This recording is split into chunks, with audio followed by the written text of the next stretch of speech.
One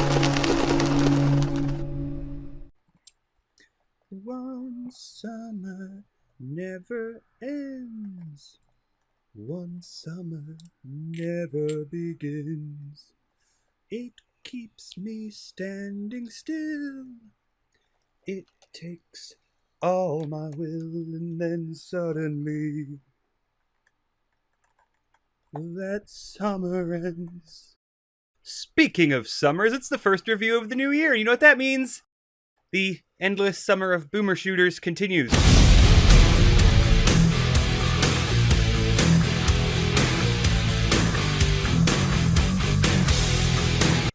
Long and strong and about to get the early access retro FPS on again. That's it. That's the intro. Prodeus.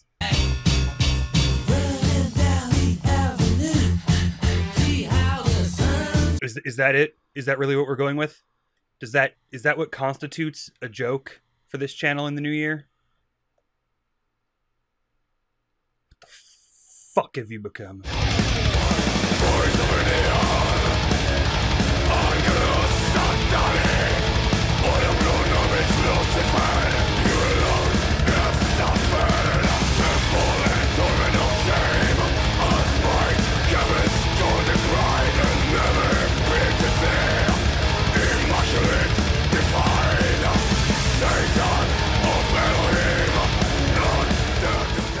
Something from beyond the space teleporters / portals has come through, and you're the last survivor of the future space base, and it's up to you to kick the ever-loving fuck out of whatever came through and save humanity.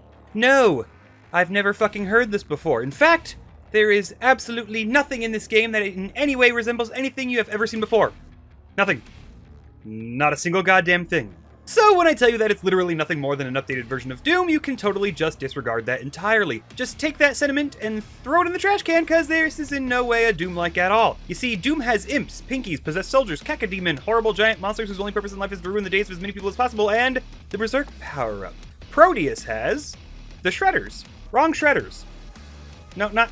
Stop it. Okay, all jokes aside, Prodeus is a little more than inspired by Doom and seeks more to take literally everything that it has, update the ever-loving fuck out of it, and present you with a game that isn't exactly replicable in, let's say, GZ Doom. Even though Brutal Doom exists, but we're gonna pretend it doesn't, okay? Most enemies function entirely the same as their predecessors, but with small tweaks that change how you tackle them. For instance, dodging shotgun fire is much harder, or say imps anticipating your movement and firing at where they think you will be, rather than where you were. There are also some smaller differences in some of the too similar to be coincidental enemies, but the game doesn't waste too much time before introducing new kinds of enemies with different manners of spreading your space butt cheeks. Visually, the game is killer. Everything is 3D modeled with textures and animation stuttering placed over top to make it look more like older games, not just in aesthetic, but in the way enemies move. You can even turn off the 2D overlay on enemies to see what the models actually look like, but they clash pretty hard against the rest of the game and just look wrong. As far as graphical fidelity and aesthetic design go, it's solid,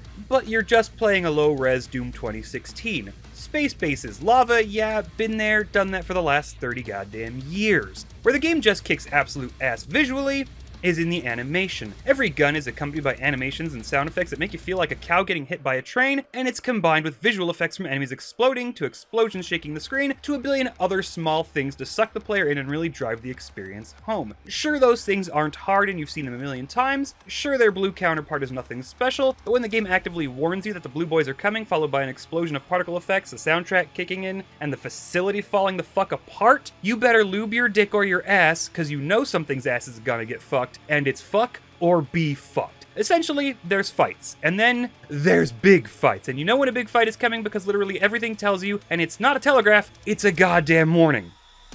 And it rocks.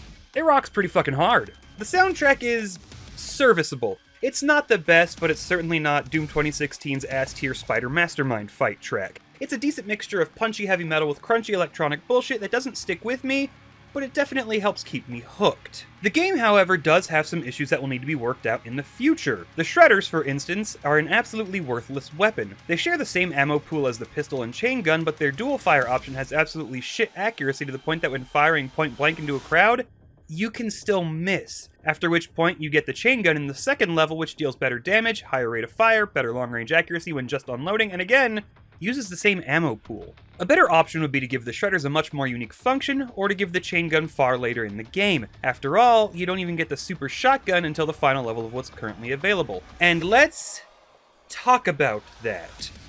What about my favorite test for boomer shooters? How does the double barrel sound? Well, bad news, there is no double barrel. But there is a quad barrel. 4 fucking barrels of Midwestern American mayhem, turning every motherfucker who looks at you cross-eyed into strawberry KY. And you know, I muted the music so I could get to test out how this baby sounds. So spread your butt cheeks and bite the pillow, 'cause here it comes.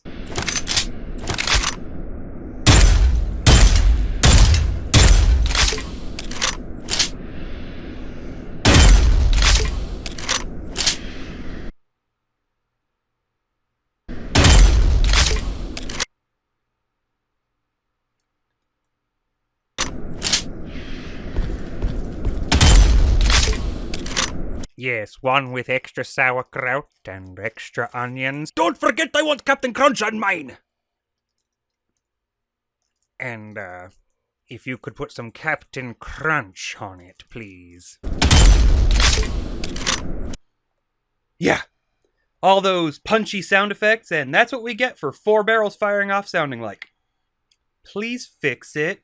This game's plasma gun allows you to fire a tracker that allows you to fire around corners, but the point at which the projectile turns is kind of too short, making that function pretty difficult to get the hang of, as it will just go into walls half the time. And it kind of has trouble registering an open doorway, so it may not even curve to go through said open doorway. It's an interesting idea, it just functions in such a way that it doesn't truly give you an option outside of just pointing at the enemy you want to shoot anyway. Finally, I've caught people complaining about the amount of blood spatter and murder explosions filling up the screen, suggesting that maybe it can get to be too much at times. Throw those people off of a cliff. They're fucking stupid. Since we went ahead and spent time focusing on the shit I am none too pleased with, it's really only fair that I lay the game back and loosen its belt a bit. For one, the game features a Super Mario World style world map. It's not complicated, but it looks good and grants the player ease of replaying missions, and even at higher difficulties. It's a really nice addition to the formula. Next, we have a fully realized 3D auto map. It's rad as fuck! Levels thus far haven't been so massive and labyrinthine that I've needed to use it, but that could always change in the future. Make no mistake, of course, that levels are large and traversal takes some doing, but it's not yet so obtuse that I ever had trouble divining where I should have been going. To be safe, I'll say that right now it borders on a bit of being a little too straightforward, and be optimistic about the future. Thirdly, on the rad as fuck side of the episode, the game already has a level editor. Too goddamn rad. And finally, on things that absolutely please my pumpernickel, you a speedy boy. Even when beating testicles with my bare fists, I never wanted for a bit of extra pep in my step, and that's when I wasn't even holding sprint. The game keeps the pressure on, and even though dodging shotgun fire is damn near impossible, I never felt a pang of something missing, like New Doom's speed left me with. As far as things that I will need to wait on before being anything other than ambivalent toward, we can talk about the checkpoint system. The game features little nodes that are activated by walking into them. They act similarly to the Vita chambers from BioShock. No matter what happened, after dying you can choose to spawn at them, and all ammo you spent and damage dealt to enemies remains. You can choose to simply start the level over, and you may do just that, as completion percentage is tied to not dying, but it makes a game that thus far struggles to really bring the heat right now feel a little bit easier. Either way, it's a huge crutch you can choose to not use, but I think I would like to see an option to just turn them off in the options menu. Overall, there's not a whole lot gameplay-wise on offer right now, and it all amounted to just about 3 hours on very hard, so it's definitely one I would end up having to suggest waiting on. It looks absolutely fantastic, it's animated very well, literally everything is an absolute spectacle of sights, sounds, and feedback that will keep you rock hard except for the quad barrel, but it's still very early and you may not really get your money's worth out of it just yet. I like where Prodeus is going. It could go some really good places of giving classic Doom that visual punch that it couldn't have had so many years ago, and even bring a hell of a lot new and good to the table. But I think to accomplish that, they're going to need to focus on bringing new and good things to the table going forward, and just kind of stray a bit away from just making a new version of Doom. I'm the TheNecroswanson, and you can go fuck yourselves.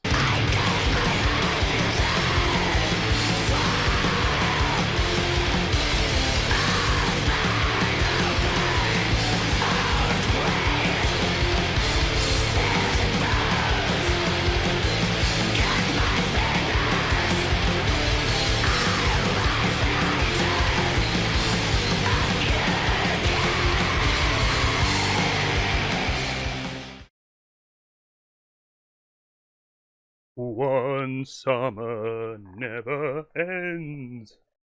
One summer never begins. It keeps me standing still.